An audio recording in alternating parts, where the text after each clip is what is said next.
Good morning, everyone. I have, Hey, uh, good morning. I have Greg Dyro, the fine art photographer, interview with Greg today, and have a series of questions. So, how are you, Greg, though, to begin? Oh, I'm good. I'm good. I'm good. It's a good day. Nice, cool day here in LA. Yeah. Not What, cold 75? like the East Coast. 75. Oh yeah, it's a cool day. Great. So I guess jumping right in. So what creative projects are you currently working on? And maybe you could show some of your work, your slides. Okay. Well, I do a lot of texture work, and I do um, images that I layer. Um, so let's see if we can get this to work. I see it now. Ooh. So my images primarily are shot. Well, I wouldn't say primarily. I shoot with an iPhone and I shoot with a Fuji X-T1, and I interchange a lot. Primarily, what I do is I do images where I overlay, and I've been doing a lot of nature, a lot of landscape type work, and obviously the moon is overlaid there or underlaid, as I like to say. Um, And I'm having a lot of fun with texture and how landscape works with the texture. Here's a combination of a flag that was a bit tattered and tattered paint, which I thought was an interesting type thing. Um, these first few are all actually iPhone shots that have been modified. Also, have been doing straight out landscape, out in the desert and other places, and then overlaying things on top of it. And one of my current projects is what I'm calling Into the Woods. It's images on the edge of the forest or at the forest or going into the forest. Um, I've been doing both black and white and color work in this area. Uh, Okay. Most all of it is a layer of some type that's been placed over it, adding texture, removing texture where I don't need the texture. Um, And you're I and Go you're ahead. going through this. You're going through the slides now, right? 'Cause Yes. for some reason, I'm just seeing like the first one, the purple Oh, really? flowers. Yeah. Hmm. There we go. Now I see. Okay. Well, because when I go to the screen thing, it says I'm sharing it. Yeah. Now I see slide one. So if I hit play, you don't see it when it goes into. No, it's still at slide one. And does it change? No, it's staying on the first slide one with the. Wow, that's weird. Now I see slide two. Well, I'll leave it here then. Yeah, maybe you have to manually. We'll leave it in Lightroom to do, which is, odd, I guess, that it's not giving me full kind of. Well, let's Yeah. try it this way. Okay. Now it's. How's that? Does that work better? Now I see it larger, but it's slide three. Okay. So Slide now three. is it moving through? Yeah, now it is. Okay. Well, that was a little weird because it was going into another screen, and I guess it wasn't seeing that screen, Yeah, it was nice work though.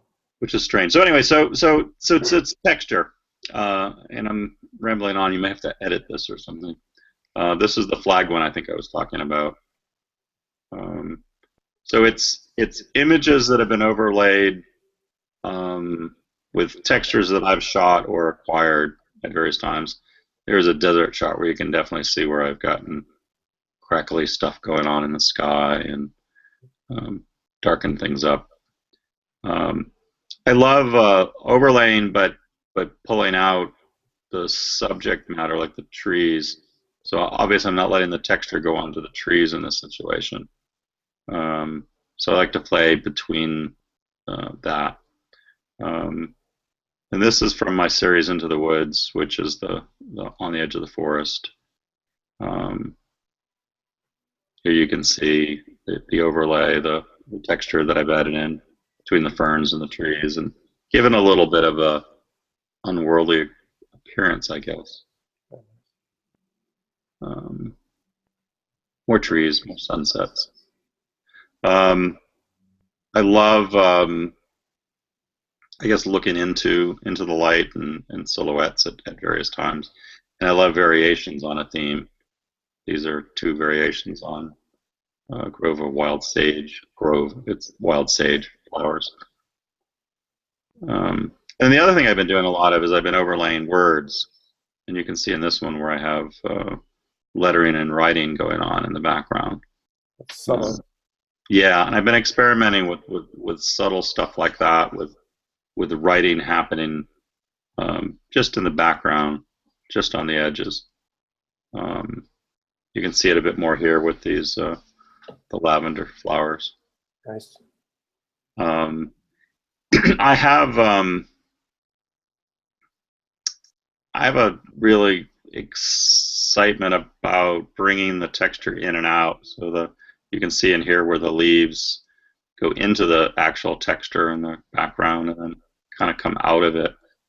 So sometimes I use the texture overlay almost like a little bit like fog. So I let clear parts or sharper parts of the image pull through the texture. But I do let the texture envelop the image at times. So I'm playing with, I guess, the plane of focus at times and what's the flat texture and what's the background. So here's another case with more words. My secondary experiment is I have a poet friend in Connecticut that I've been working with, and I've done a few pieces with her, but nothing that I really to this extent. But what I want to do is I want to overlay her poems into my images, so that the words do have some meaning subtly. Here it's just writing, and there isn't a specific meaning to the words, i.e. it's like a story or a poem or something like that. Yeah, very nice.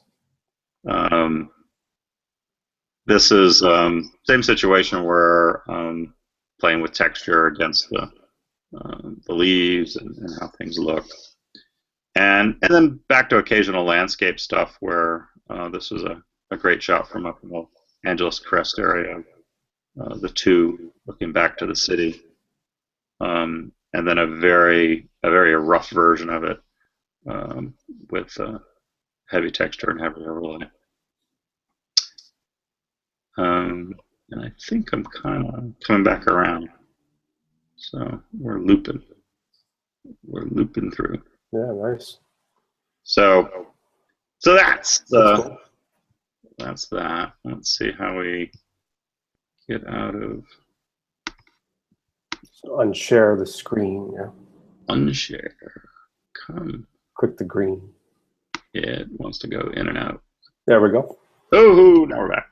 So yeah, very nice, very nice. So you know, obviously taking your photos into Photoshop, bringing in the textures, doing some like masking and right. Yeah, my first Playing with blending modes.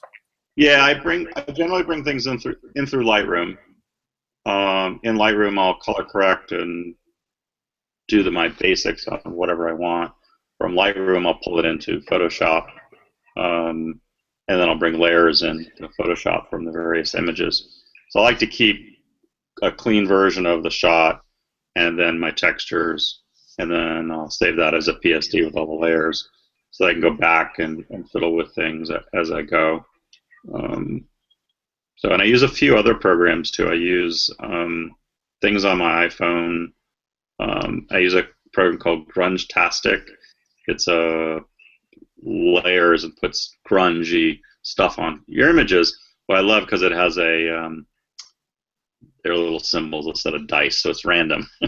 Sure. So it'll randomly throw stuff on, and I love that. Just click, click, click, randomly. Oh, I like that, and then I keep that piece, and that piece gets merged with the clean version of the image, so that I can control what texture I get versus what texture I don't.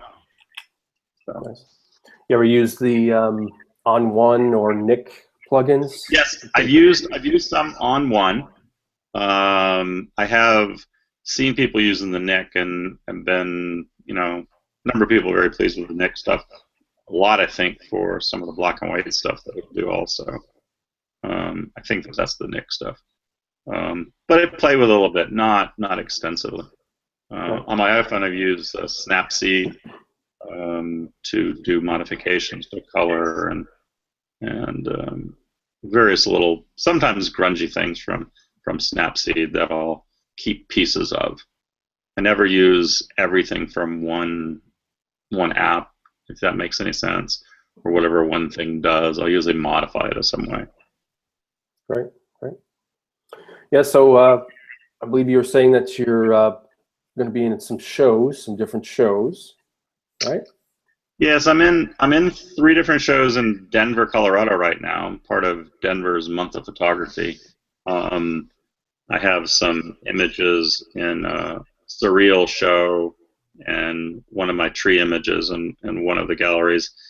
And then one of them is a very interesting project that once I get a little bit more, I need to get some video from them on the process. They're doing wheat pasting outdoors. Oh, yeah. If you've ever seen, they're having prints made black and white on very, very cheap Xerox type paper on this very simple plotter. You can go to like Kinko's and have it done. You can get 50 by 40 big prints on this paper, and apparently it does very well with the wheat paste. And they're wheat pasting these to the sides of buildings in Denver and Barcelona and a bunch of other cities that are co-doing it. And they're pretty cool. And I have about 5 images that are in this show.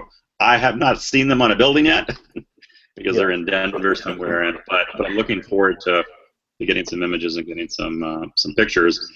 And I'm very interested at this point of maybe getting with some people here to do a project like that. Finding some walls, some buildings that we have we're allowed to do it on, and do a big wheat paste photo exhibit outdoors. I think that would be pretty interesting. I know the graffiti people have been doing it, and some of the poster people have been doing it, but I haven't seen it extensively like I am in Denver, where it's real photographs. Sure, excellent. So, as I say, can you recall a favorite creative project that you worked on in the past? Is there something that kind of stands out as a good memory? Oh, I've had a lot of fun doing some astro things, which was probably the big fun, setting cameras up and doing long time exposures, and my running around with an external flash, with colored flash, and lighting up scenes. And that was my big project a number of years ago that I had a lot of fun with. I thought was really pretty cool. I did that early in college, and I did a number of it a few years ago. And I've been enamored by a number of people that have gone out to the desert, out to Joshua Tree, and are shooting star trails, and then are lighting up the Joshua trees in the landscape with external flash. So nice. And what future projects would you like to work on, or you might be already focusing on? Well, I'm trying right now. I'm trying to merge some portrait work with my textures. So I've been shooting a number of models where I want to put them in situations where they're in the grass, they're in the flowers, they're in the stuff that I've been doing, like in the woods. But I've had more difficulty incorporating the human form, I guess, because adding texture and grunt to the human form sometimes is more difficult, because you're psychologically looking for beauty or a certain look to the person. So I'm playing with that. That's my big one, is to try to incorporate people or portraits somehow in some of the techniques that I've been doing, as you saw with the sage plants and with the trees. And then my other big dream one was I'd love to, and I don't have the connections here, so if anybody's viewing it, connects them. I'd love to go do some stuff with SpaceX. I'd love to go photograph rockets. I'd love to go down and photograph their, rocket launch, rocket prep. I think some of that stuff would be really, really cool for some of the things that I'm doing, bringing art to that. So that's a dream project that I'm not sure is going to happen because I got to get in good with Elon Musk. So yeah, sounds like great variety of subjects and nice work, like your work. So yeah, so where can people find you? Where should they find you online? Well, I'm online on Facebook at Greg Dyro Photography, or you can just find my personal page at Greg Dyro and link to me there. And I'm online at gregdyro.com, which is my webpage. So GregDyro.com. Great. Very simple. I do have a number of, you can link from my website to areas where you can buy some of my work. I'm on a couple online galleries, Art Finder, and I'm on U-Gallery. U-Gallery is out of San Francisco. So I have a number of images on both of those that are for sale.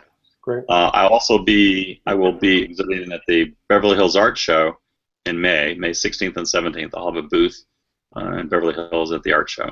So I'm looking forward to that. And then at the beginning of June, I'll be up in Montrose in Glendale at their big Arts and Crafts Festival. I'll have a booth there selling my artwork there. So that's what's big things coming up. And then you're also, you help run the LA Digital Imaging Group, right? Yes, actually I think the vice president of the LA Dig, and we have a number of things coming up. We have an event coming up, actually tax day, I think, April 15th, where we're an underwater photographer that's going to be talking. We'll be doing something in